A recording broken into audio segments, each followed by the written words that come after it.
Good evening, Cassandra. This is with regards to question 9 in your discussion assignment.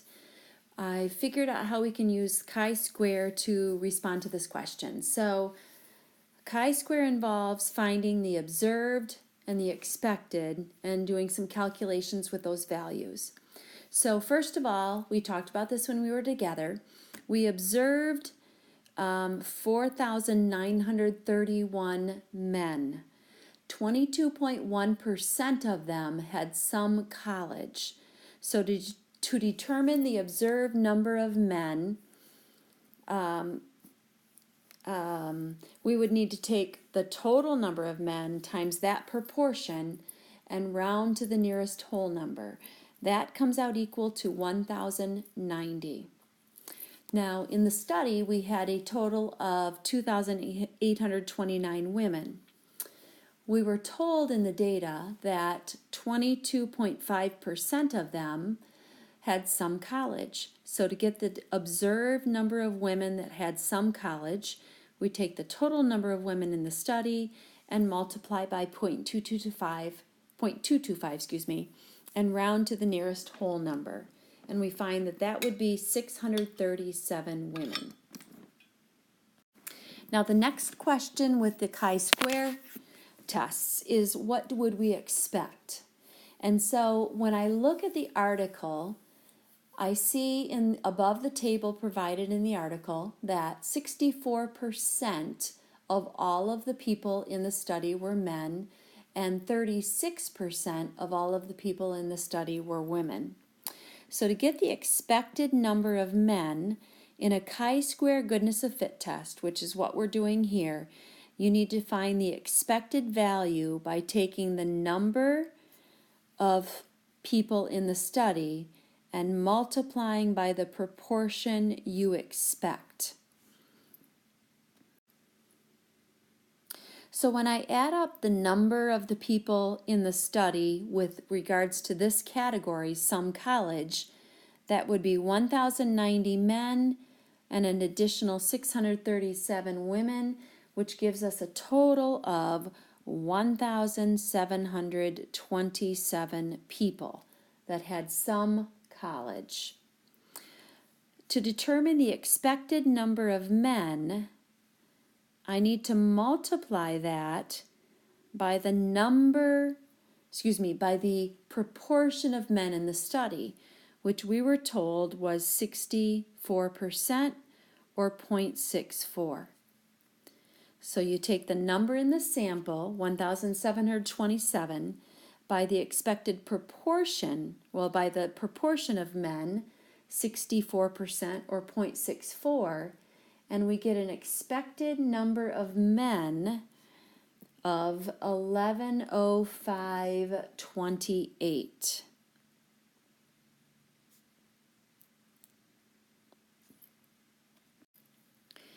We can use the same reasoning to determine the expected number of women. So N is still 1,727, but the expected proportion P of women, or the given proportion P of women in the study, was 0.36.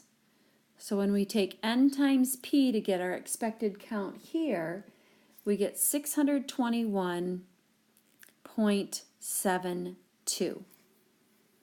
All right, so now for the chi-square statistic. We're going to take our chi-square statistic is found by taking the sum of all of the observed minus the expected, quantity squared, and dividing by the expected.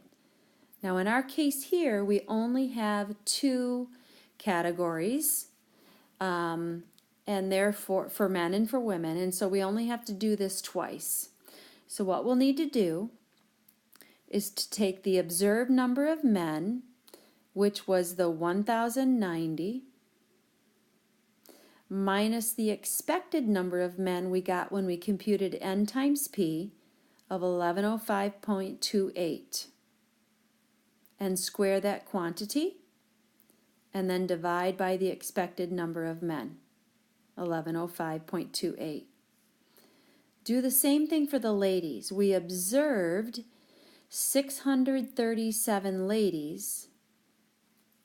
We expected 621.72 ladies. We square that quantity and divide by 621.72.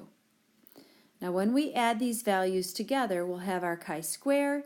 I'm going to have to continue this on up here somewhere.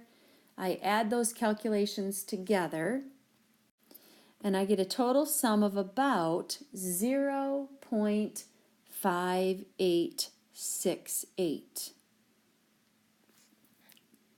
Now I don't know if you've used chi-square tables of critical values, or if you've learned how to use chi-square in SPSS to find the p-value, but regardless, in this case, we end up with a p-value of about 0.4437.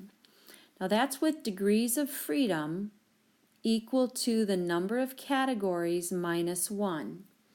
In our case, the number of categories is 2, so 2 minus 1 would be 1. So I've determined that p-value of 0.4437 by determining the area in the chi-square distribution with 1 degree of freedom greater than a chi-square of 0.5868.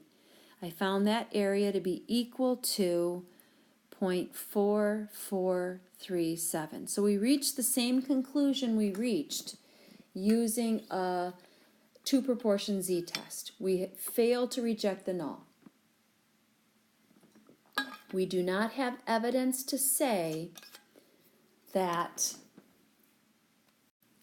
there is a significant difference in the percentages of men and women who have some college.